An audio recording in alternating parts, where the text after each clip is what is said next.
So, welcome to another episode of the Hashtags and Habits podcast. My name is Danny White, and today I am really happy to welcome Mel Daniels to the podcast. She is joining us all the way from Sydney, Australia, which is exciting.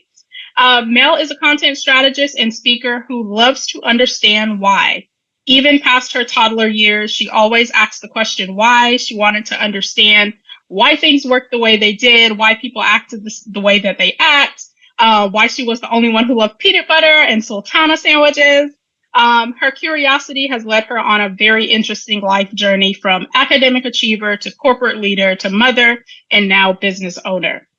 Mel's purpose is to teach and empower women who want more from their businesses to use content powerfully, a conversation that I'm really excited to have with her. She gives them the confidence they need to become more visible, seen as the expert that they are in their industry, and inspired to take their business to the next level. You will find Mel cheering on her clients from the sidelines when she's not talking about content and client journeys. Her other favorite hangouts are the kitchen and the gym, mine as well. Luckily, her love of deadlifting counteracts the amount of baking that she consumes. Love a good deadlift. Welcome, Mel. Thank you so much for joining us today. How are you?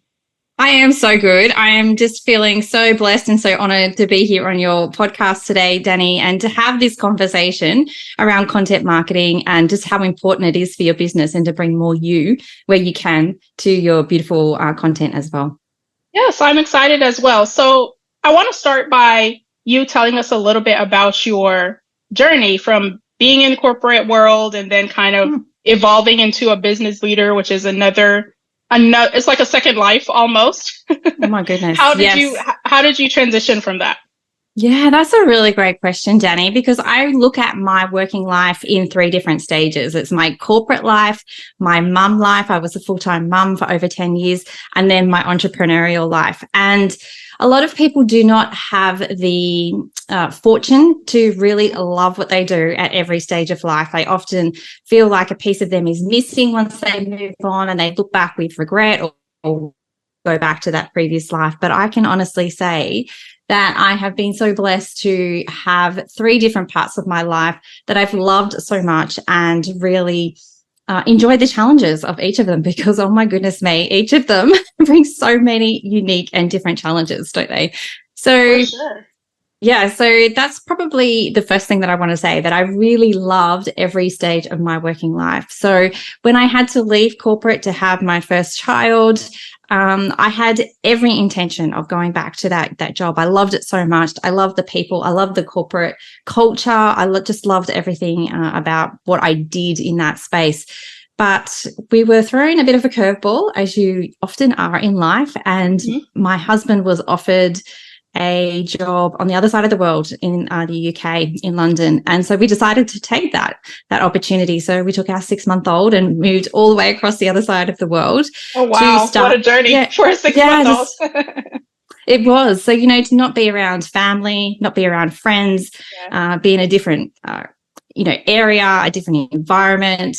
It was a challenge. It really was a challenge. But we thrived there, and I just jumped into full-time mum life, and we ended up having another child whilst we were over there. So that part of my life, I just find that when I look back on it, there were so many different challenges, being away from family, being away from friends, but that was part of the fun. That was part of the adventure and the journey and the opportunity for learning and growth as well. Eventually, we came back to Australia, and I continued full-time mum life. I loved being, part of their schools and volunteering, and community and connection for me are two of my highest held values. So I really lent into those in that stage of my life, and it was just so beautiful. But there comes a stage in, I think, most full-time mums' life where they feel like it's time to do something for them. And that time came for me. I knew that at that moment I didn't want to go back to corporate life because I had changed as a person. And as much as I loved every single moment of being in that corporate space, I knew at that stage in my life that was not the right decision for me or for us as a family as well. So I started on this entrepreneurial journey by accident. Like, I don't have any role models in my life. I didn't have any idea what I was going to actually do or where to start, how to start, any of that. So it was a huge learning journey for me. And I know that when most people start, it's overwhelming. It's like, where do you actually start? Very much is, yeah. Yes, it is, isn't it? And I decided to go down the path of being a virtual assistant. And I soon realized that so many people, so many entrepreneurs approached their content creation from such a haphazard perspective. Yeah. It was like, it was like they were listening to a podcast and an expert said to them, you should be doing this. You should be sending an email every week. So they would come to me, Mel, I need to send an email. I need to send an email, without thinking about that entire content ecosystem. So I soon specialized in content and then switched my business to just strategy. So content creation and strategy as well. So that's a bit about my journey and how I got to calling myself a content strategist. And I think that when we kind of look at our entire journey and see all the different things that we've done in our life, we can really connect that to our purpose as well. That's awesome. I really like this story, and we're going to get into like all the different aspects of content and connecting with your audience through content. But I want to go back to the part where you were a full-time mom, because I have a lot of moms in my life who have kids. And those are my kids as well, as you can imagine. And I get a lot of, I would say, questions, but just a lot of commentary around the struggle that it is to be a full-time mom and then to also decide what it is for you that you're going to do as a person, right? Because your whole life doesn't revolve around your kids. You're still a person without them, right? How did you make that mental transition? So for me, I have always been very clear on my values, and that is family, connection, and community. And so for me, it was always a focus on what can I do to really live into those values and how can I bring that to my life as well. And yes, oh my goodness, being a mum, running your family life, and then trying to also run your business as well, there can be so much guilt. There can be so much resentment on both sides. You know, you're in your business, you're working on your business, your family needs you, and you feel that resentment towards them, and vice versa as well. And I think that it's getting to a place of acceptance that it's a stage of life, it's a season of life, and things do change over time. Like right now, I have two beautiful teens. They are so gorgeous and I love them so much. And the time that I can spend on my business now is very different to 5 years ago, and it's very different to what it would have been 10 years ago if I hadn't been working. So it's almost coming to a point of acceptance that, yes, we're amazing people, we're amazing women, we can do all the things, but sometimes something has to give, and it's okay. It's okay if something has to give at that moment in time. Yes, absolutely. You can't always say yes to everything at one time, for sure. Exactly. You mentioned that when you were getting back into like the business entrepreneurial space, you got into virtual assistant work, and that's how you got into like the content like how did you become this expert in content? Because I feel like a lot of people go through like this journey. Well, I was a journalist first, and then I wrote some stuff, and then people thought it was good. Then I started a newsletter, then I started a company. Like they kind of like go through different journeys to get there, which is especially true in my case. But like, I'm interested to know, how did you become like this expert in content? Oh my goodness, you asked the tough questions, Daddy. I'm going to say, and I think that a lot of women in particular do this as well, that they underestimate their abilities. And I truly underestimated my abilities when I started my business. We are full of imposter syndrome. We are full of comparisonitis. We're always constantly comparing ourselves to others without thinking about, looking within and really understanding what it is that you can bring to this world. What is your gift?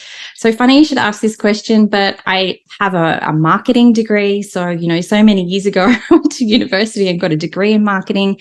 I've got qualifications in communication.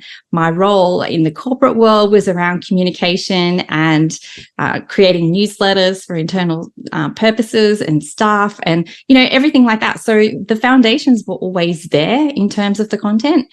It's just that I didn't believe in myself enough to dive headfirst into that straight off the bat. I think that for me, being a virtual assistant was a really great grounding, a really great foundation. It really lent into my organizational skills. Mm-hmm. Like I'm just so organized. Everyone always comes to me if they, want to know something about something. I'm the person who's in the know. So I think that being a virtual assistant really helped me to get that grounding, to get the confidence to then say, yes, this is exactly what I want to do. That's awesome. You're one of the few people that I've met that actually have a marketing degree. I don't even have a marketing degree. So that's interesting. It's a very long time ago though, Danny. Absolutely. Absolutely. I can understand that. So at what moment did you realize the transformative power of content and the ability to connect people's stories or client stories and branding with their customer journey? Oh my goodness. Okay. So I think that from experience with the clients that I was dealing with as a virtual assistant and the fact that I could see them just approaching their content from a piecemeal perspective and not having, I'm always one who asks why and likes to understand the bigger picture as well as the minute details. So understanding that big picture for my clients was a real game changer. And I think from my own personal experience as well with my own business, I think that over time, we learn things, we grow, we understand how things piece together better. And so I just think that that's how I came to that space. Awesome. How do you define powerful content? Because I think a lot of times we have different definitions of like transformative content or appealing content or engaging content. Like there's no like rule book for it all. So how do you define powerful content, and like what are the elements or characteristics that should be a part of a powerful content piece? Oh, another great question, Danny. So for me, powerful, I think, okay, so I'm going to take a step back here. I think that the word powerful often conjures up a bit of masculine energy. So it's about being in the gym, lifting those heavy weights and, pouncing around and with your muscle t-shirt on and, look at me, I'm so wonderful. I think that a lot of people have distrust when it comes to the word power and powerful, but I want people to think about it from a different perspective. Powerful to me is quiet, is inner knowing, it's being steady and strong in who you are as a person. So if we take that deadlifting example again, for me, powerful content is about coming to the bar, is about thinking about what I'm about to do, why I'm about to do it, what's the best way that I can actually do it, how can I maximize my efficiency when I actually lift this bar, this weight. And then believing in myself that I can actually do it. So taking that moment, taking a deep breath, and then going through the steps to lift the content. I think that when we do that, when we lift the bar, when we think about content from a powerful perspective, we're being purposeful, we're being strategic, we're being mindful of the person at the other end of our piece of content. And most importantly, Danny, we are being mindful of ourselves and understanding who we are as people and how we can bring that to our content, because that is one of the biggest missing pieces of everyone's content. I'm gonna put it out there. Absolutely. Whether it's because we are unsure of who we are as people, or whether it's we're unsure of how to actually bring it to our content. I can tell you now, the moment that you do that, the moment that you step into being yourself and portraying that to the world is the moment that you are going to attract the right people to your world. It's the moment that it's going to become easy for you to create content. And it's the moment where you will start really enjoying creating content for your business, because I know that so many people don't.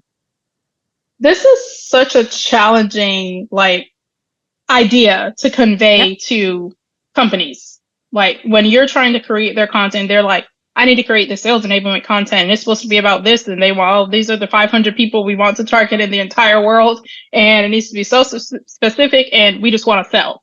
Like how it's very difficult to convey the idea that this also is a journey. Creating this powerful content is a journey. It can't just happen in one instance, right?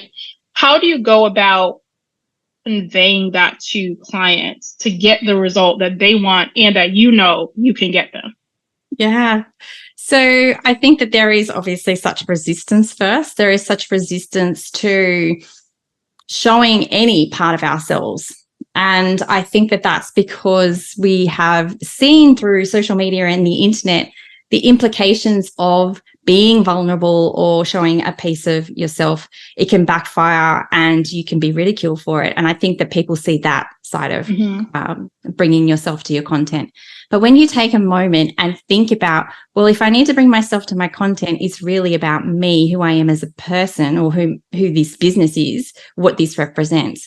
So that's really all that really is understanding your values. And I've already mentioned mine: family, connection, community. I know those, and everything I do, every action I take, every decision I make is based around those three values. When you understand that, but most importantly, and this is, I'm going to give the key away to your listeners here, Danny, is understanding your core beliefs. What do you believe to be true in this world? What do you believe to be true of mankind? What do you believe to be true in your industry? And what do you believe to be true or possible for the people you are here to serve? And those core beliefs, believe it or not, drive so much in your content marketing. It's unbelievable. And this is a piece that a lot of people skim over. They're not... Yes. Either they don't know about it, they don't understand about it, or they think, like a lot of things in content marketing, oh, yeah, I know that. Oh, yeah, I know that. Yeah, exactly. Really knowing it, if you know what I mean. So the moment that we can do that and really understand what our core beliefs are, then I believe that drives our message. I believe it drives how we communicate and how often we communicate, and it really drives who we attract to our world as well. I like that explanation, because sometimes when you get into like the defining what those core values and core beliefs of an institution or organization are, it feels a little like woo-woo, vague, like ambiguous, like kind of like they believe some stuff, but they don't really believe it because it's not really incorporated into their culture, but like it's just words on paper. Like, how do you fuse the two? Like, you're not there obviously to like change the entire culture of the company, but how do you make sure that what we say we believe and what we actually believe, there's not a dissonance between them in the content and in the marketing, right? Because that is a challenge that I face too, because I sometimes I do like behind the scenes type of things, like day in the life of for companies, to actually get to that point where you can't just go out and build content. Like, there's so much content in the world, you really have to stand out, and you can't say one thing and believe another, right? And I think a lot of institutions, it's so easy to just gloss over like actual core values and what those things mean to a company, and how do we integrate that into our actual company life day to day. So like, how do you go about doing that? Yeah. Okay. So most of the people that I work with are solopreneurs. So it's them and their business. So I think it's a lot easier in that respect, because the personal brand is the business brand. And so the core values that you come up with, the core beliefs that you come up with, you live those every day as a person. So it's much easier. When you're talking about an institution or a company, it does become more difficult, because there are all of these different human beings that make up this one entity. So how can we make all of these people feel cohesive? And I think without getting into, leadership and management styles and all those type of things, I really do believe that it is every decision that a company or someone in a company makes, every action they take needs to be in line with those beliefs, that vision, those values, because things start to get wobbly when you don't make decisions in line with that, and it impacts the customer, and a customer can clearly see the difference between your actions and your words. And whenever there is that mismatch, then distrust happens. That's when brands get damaged. So it's really about understanding that every action you take is related to an ideal. Absolutely. I want to switch gears now to your book, the power of content. And if anyone has not bought the book, you should buy the book. It's on Amazon. I've got my copy already. And I'm sure it's on other places as well, but you should buy the book because I think this addresses a very like baseline concepts that people, like you said, people kind of think they understand, but they really don't understand. So I feel like this is the gap that this book fills in the market. I want to talk a little bit about the book and just some of the strategies that you're presenting into how solopreneurs or just entrepreneurs in general can achieve that connection and that core communication through their content creation strategy. First of all, thank you, Danny, for purchasing my book. That is absolutely beautiful. I appreciate your support. And I am more than willing to have a special offer for your listeners as well. If they purchase the book off Amazon, let me know that they've purchased it. I'll give them access to a free course as well. So I'll put that little We offer love a good offer. We love a really good offer. Well, there you go. That's your offer. Get in contact with me and I'll give you access to a little course that I have. So yeah, big question. And I think that we've probably already touched on the fact that it's all about bringing more you to your content. And the moment that we do bring that to our content, it helps our beautiful ideal client identify with us. And then we can take them on this client journey with us. And my client journey is around connecting with people, subscribing them, getting them on your email list, nurturing them, converting them, and then onboarding them as well. So content is the way that we do that.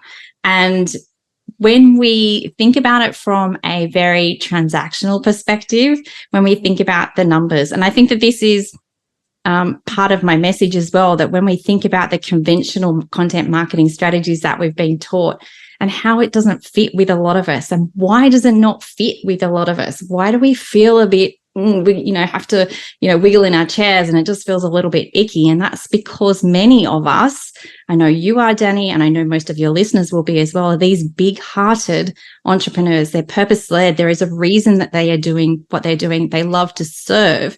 And so coming to content marketing from a real transactional, a numbers-based perspective, rather than one which I recommend, built on relationships and how we connect with people heart to heart. When we are taught one way, we feel another way, then there's this huge mismatch, and we end up feeling like really disappointed, frustrated. We feel like a failure because we're not doing it the right way. We're not taking these exact steps. But I really encourage people to take that step back and not only understand who they are as a person, but understand their strengths as well, because when we understand our strengths, then that's when content creation is going to be far more easier as well. So when I encourage people to think about their strengths, I have 4 different archetypes of content creators. And this is often quite fun to find out who you are. And I think intrinsically we all have an intuitive nudge as to who we are when it comes to archetypes. And these archetypes are not like right or wrong, but a way, just like any personality type quizzes, they're just a way for us to really highlight what our strengths are, and then perhaps also understand what our kryptonite is, what our weaknesses might be, so that we can either, we can work with those as well. So shall we talk about the content creator archetypes, Danny, for a second? Okay, sure. Yeah. So let's quickly go through those. There's 4 of them. The precision planner, which is so me, and this person is organized. They're scheduled. You're the organized one. They love to batch their content. They love to do it out a month. That's me. That's totally me. Then there are the free spirits, and the free spirits are the ones who really love to create content when they feel called, and they produce this deeply connective, intuitive content. But the problem with the free spirits is that it's often feast or famine when it comes to content creation, because they're not always in that called mood to actually create their content. Then there are the collectors, and my collectors are such beautiful people, but they just don't believe in themselves enough. So they're out there chasing the shiny objects, trying all of the strategies all of the time and switching and changing from strategy to strategy. And then there's the observers who really like to sit back and look at what's going on, and they don't jump straight into a trend, or they don't jump straight into an idea until they've had the opportunity to actually see it in action and understand, yes, that is something that they actually want to participate in. So just knowing which of those 4 archetypes you are can really help you when it comes to creating content. Because when we're told we should be doing something, we should be creating a funnel that has 10 emails that go out every 5 hours, and you should be doing 5 reels a week on Instagram. You should be doing these things. And it's not in line with our strengths, and it's not in line with what we love to do, then we're going to just totally bring the wrong energy to it when we try to do it. For sure. That's very, I like how you've like collated this into buckets, right? So I'm definitely the observer. I'm not one to jump on like all of the trends, because I personally believe that like a lot of these trends don't work long term. So true. I do like a lot of studying, especially when it comes to like social media and the algorithms and all of that stuff. So I do like a lot of testing and studying. I'm not one to just put out that type of information. Like, yes, you should be posting 10 reels a week. Like, no one has time unless you're a full-time content creator, right? Exactly. But that I like how you've like organized it so that people get a sense of what type of content creator you are, and it's more in line with how you want to structure your day or how you want to structure your business. When people are trying to identify who they are, like let's say in that quadrant, how do you help them strategize once they've identified that? So I think, like for my example, being the observer, I'm not going to be on Instagram Live every day or ever, right? I'm not sending a funnel to anyone. I'm not creating a membership course. I'm not doing any of that, right? But I'm doing email newsletter once a week. I'm producing content on LinkedIn almost every day. I'm doing the podcast, right? And that feels very enjoyable. It's work, but it's also enjoyable, and I love to do it, right? And it's achieving the goal that I wanted to achieve, right? How do you help people strategize against that and not against the trends and all the things that are constantly changing, like literally every 24 hours? Yes. Can I just say, Danny, that I absolutely love that you know exactly the content creator type you are just by my brief descriptions. That's amazing. And you've just given a perfect example of what content creation can look like when you feel like you're in the flow, because you are working with your strengths and it doesn't feel hard and it doesn't feel difficult. It feels easy to do. Because the moment that we try and do something, the moment that we try to be someone else or someone we think that we need to be in order to be successful, whatever that is, it's just going to be so hard. And not only content, but your whole business is going to feel like a chore. So when we kind of pare that back and really understand what are our strengths, what do we love to do, what are we called to do, how can we make this easy for ourselves, and that's when it's going to flow. So back to your question, how do I actually help people once they know what sort of content creator they are? How can I help them? So my answer to this is I have a simple framework, and I mentioned this briefly in my book as well, but this simple framework is the 4 Ps, and it's around being prepared, having a plan, producing the piece of content, and then having a process around it. So no, I'm not telling you you should do something. What I'm saying is take your strengths and let's put it into this framework in a way that feels really easy for you. So being prepared is about coming up with all the ideas, everything you could possibly talk about. And I know that this is a real block for some people. They say, oh my goodness, I don't know what to create. I can't. Yeah. Got no ideas. I've got a block. What am I going to do? Having this, well, I teach a mind map way if you're more visual, or you could do a list, or you could do a spreadsheet, or you could use software, whatever, however you want to do it, whatever your strength is. You can come to this and have all of the ideas that you could possibly talk about. And once you have that in front of you, oh my goodness, you're off and running, like straight away, you're off and running because you know where to start. And then that second P is about planning. And I know that my free spirits right now are going, whoa, Mel, no, I do not. I do not plan. I produce content when I feel like it. That's right. Exactly right. And I say, yes, absolutely, you can produce content when you feel like it, but will you always feel like it? And that's the challenge with the free spirits. So planning for free spirits is simply a high-level 90-day plan. And I do this inside my membership. It takes an hour once a quarter. Once you have that plan, then you know that when you feel called and, you're in the mood to actually create content, that it's going to be strategic and it's going to be powerful because it's heading towards an objective that you have and is set out in certain themes or whatever it might be. So planning is the second P. You can go further with planning. If you're a precision planner like me, I've got the content calendar, the daily content calendar, my email, marketing plan. I've got all the plans. I've got my podcast plan. So yes, you can go further. Yeah. But I only do that because that's who I am as a person. I'm not going to sit here and teach people and say that they should be doing it as well, because those free spirits out there, or even the collectors, are going to go throw their hands up and go, oh, too hard. No, can't do it. Therefore, I'm hopeless at content marketing. I'm not going to even try. And that's not what I want for people. I just want you to find the way that works for you. So that was the second P. The third P is produce. So I'm looking at a core piece of content. So that's the blog, podcast, or video.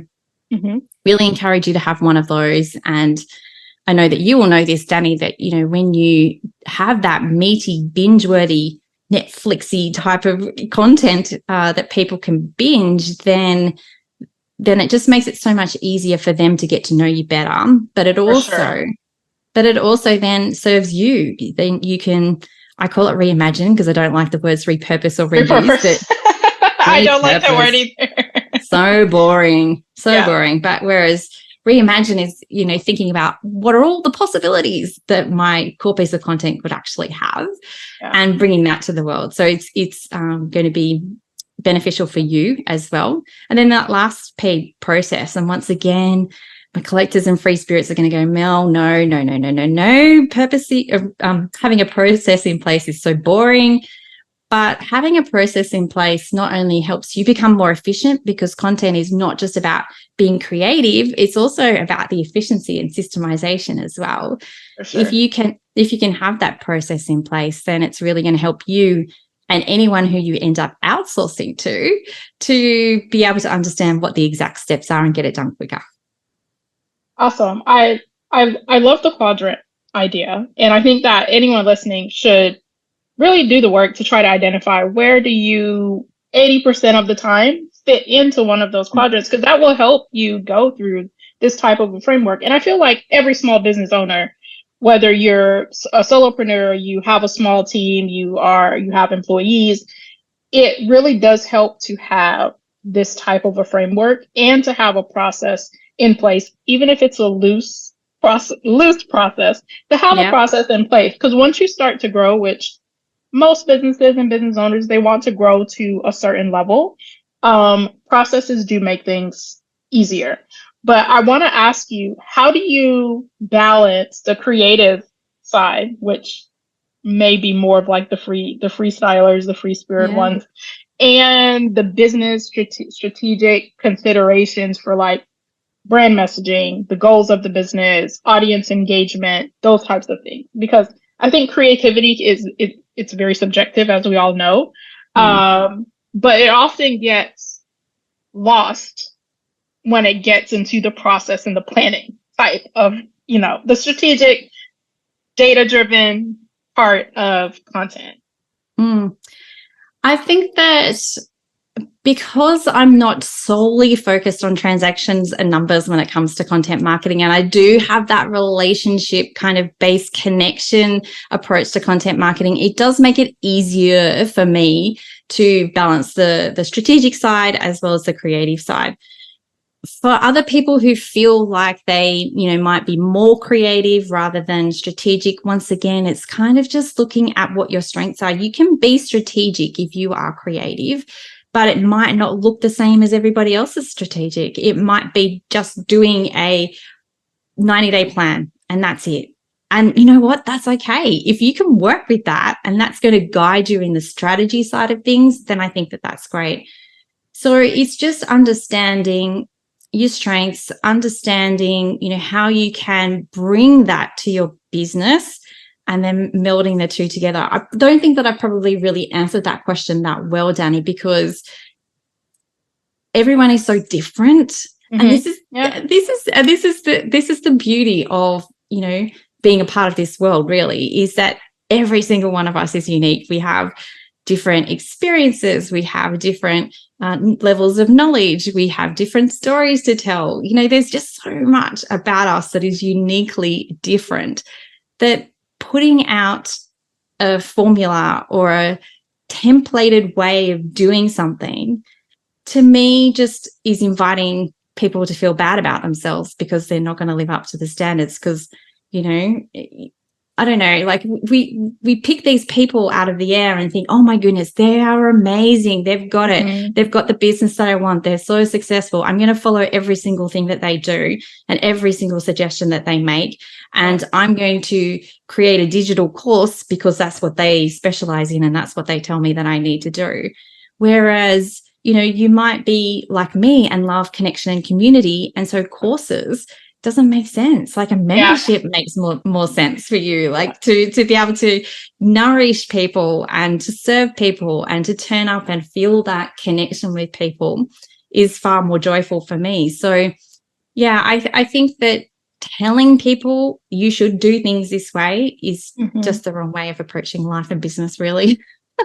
That's actually good feedback, because I think a lot of times in a lot of industries and even in content marketing, right, there's always this need to put a formula behind it or to include 1, 2, 3, ABC, like this is how you do it type of thing. And what works for one person is not guaranteed to work for you, right? And I think we've learned that the more that digital content has progressed, especially during COVID, with, you know, all of the different coach of this and coach of that and consultant for this and consultant for that magically popping up and creating courses and memberships and all of these things. I think that people are looking for that direct connection and community and getting the firsthand advice, but more so as a guiding light and not as you must do this and this is how it works. There are some things that are fact, but I feel like in a lot of industries, it's very subjective. Like it is up to you. So 100%. And I love the description you just said then. Use it as a guiding light.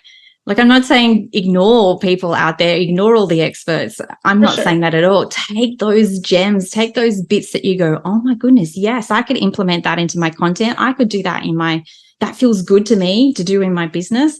By all means, take the bits and pieces that you love. But the guiding light, I love that description. Absolutely. One more question before we get to the wrap up part. And I want you to kind of like tell everyone where they can find you, where they can work with you, like all of those things. Content marketing is progressing a lot faster with the integration of artificial intelligence, right? So I want to know, what do you think are some of like the trends or developments over the next 3 to 5 years that you feel entrepreneurs should be aware of? We could do a whole podcast on this, Danny, couldn't we? We absolutely could. Okay, so in a nutshell, I'm going to bring it back to the message that I've been talking about this entire episode, and it's about being more you. So in my own business, yes, I use AI. I use it almost every single day. I use it to help me ideate, come up with the ideas, and I use it to help me to structure things if I'm struggling. So as an example of that, I might be thinking about a podcast that I want to record. I've come up with the idea, the topic, the headline, maybe a couple of points. I'm struggling to come up with a second couple of points. I will ask AI to help me out there. However, I will always put my spin on that. I will always inject my stories. I will always inject, my knowledge and my experience and how I come to the world to it, because AI is this amazing tool. It's so powerful and it's so useful, and it's, helping so many different industries. But I'm sure that you can spot this a mile away as well, Danny. When you're scrolling through socials, it is very, very obvious those posts that have been copied and pasted straight into. Of course. Right. Any posts with a lot of emojis. In the modern age, if it starts like that, Yes, yes. Very, we know you have just copied and pasted. We get it. There's red flags. And yes, I get it, because we're all busy. We're told how important content is in our business and how we should be creating all of this content. So naturally, we're just going to default to what feels easy. And at the moment, for many people, that is asking AI, getting a generic answer, and then popping it into socials or blog or whatever they just, however they decide to use it. Yep. But that's not actually helping us stand out from the crowd.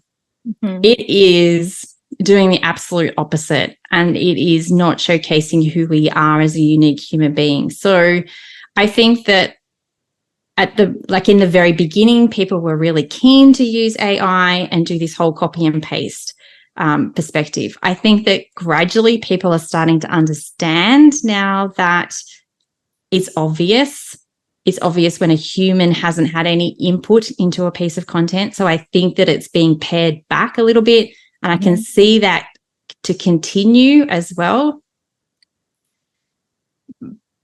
But I really encourage people, if they are thinking of using AI, to make sure that they do inject that piece of them into it. And that uniqueness is actually going to be the thing that makes you stand out in the crowd.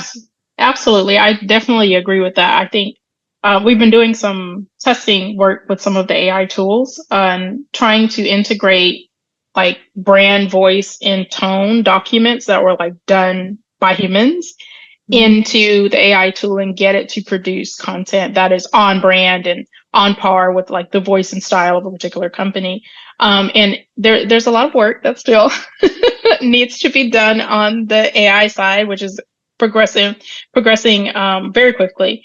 But I think it's important for especially businesses that have not yet developed their brand to do that first. Like AI can't tell you how to sound or how to speak or how to write, or it can't differentiate you from someone else. And so that is the part where you can quickly pick up where someone has not done the actual brand work to create a brand that actually stands out. And that requires a human. Yeah, that requires a human for sure. I want to wrap up, and I want to give you the floor. 2 to 3 minutes of like your most valuable advice for small business owners. It can be on content. It can be on anything. It can be on being a mom and transitioning into entrepreneurship. It can be on anything you like. We do this at the end because I want to like leave. Sometimes people listen, like they hear, but they don't listen. And so I want to leave people at the end with like, okay, this, if you didn't hear and listen to anything else, like this is the little tidbit that you can take away. Awesome. Thank you, Danny. Well, I'm going to stick with the theme of this episode, and it's about bringing more you to your content and creating powerful content, not just content for content's sake, but content that really strikes to the heart of the person that you're talking to. And when we think about creating that powerful content, I mentioned earlier in the episode, it's not only about knowing who your ideal client is, but it also is knowing who you are and knowing what you want to be in this world and knowing what impact. And sometimes I think that the word impact can be too big and too huge and too unobtainable in people's life. So if we think about what difference we can make in one person's life, then I just think that that is a whole different perspective in terms of creating content and thinking about how you want to run your business as well. So when you think about powerful content and bringing more you, I want you to think about 3 things, whether you are creating for good or evil. I'll explain these in a second. Good or evil. I want you to think about whether you're creating it for impact or whether you're adding to the noise. And then I want you to think about whether you have purpose behind your content or whether it is ego-led. So when we think about those 3 things, if we think about, are we using it for good? Are we using it for purpose? And are we using it for impact? Then I think that it'll sit really well with you and you'll be able to create content that's not only easy to create, but really represents who you are and what impact you want to make in this world. When we use it for good, we're thinking about, are we actually portraying a true reflection of what the world is actually like? when we're talking about purpose, we're talking about, is there a reason I'm actually creating this, or am I doing it for creating content for content's sake? And when we're thinking about doing it for impact, we're thinking about, is this really for me? Am I creating this piece of content for me and for the likes and for the feelings that I'm going to get when I create this content, or am I doing it for the person on the other end who's going to actually consume it? So I really encourage people to look at whether they're creating it for good impact and purpose as well. So I think that my final word is, don't be afraid to be more you.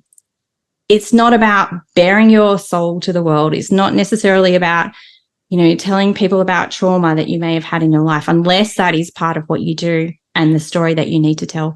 It's not about, describing everything that happened in your daily life with your family, if you want to keep that close. It's about understanding your boundaries and understanding that in order to create a business where you get to do what you want to do, which is serve the people that you want to serve, in order to do that, you need to connect with them. So let them see that piece of your beautiful heart and connect with their heart.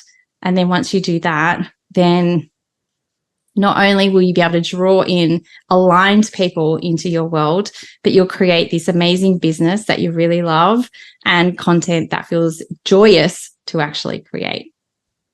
I love it. Where can people learn more about you, find out how to work with you, buy the book, The Power of Content? Where can they do all those things and follow you on social media? Oh, yes, all the places. So, Danny, I will make sure that I give you the links to all of these, but Instagram and Facebook, you can find me at Meld Business.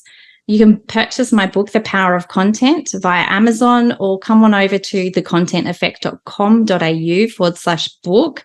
That will have all the details about contacting me. And like I said, for your beautiful listeners, I would love to offer them one of my masterclasses for free if they tell me that they've purchased the book after listening to this podcast. You can find me on my website, which is meldbusiness.com.au. And also, I have a podcast, the Powerful Content Podcast. So there are all the places that you can get more of me and understand more about how powerful content can really be in your life. Love it. All the links that you just mentioned will be in the show notes on the podcast episode. So there'll be an easy click for all of the listeners. Thank you so much, Mel. This was a really insightful conversation. I love talking about content marketing in general. And it's always refreshing to talk to someone who is a pure-hearted content marketer. Thank you so much. Thank you so much for having me on my show. It's just been such an honor to be here and talk to your listeners today. Thank you, Danny.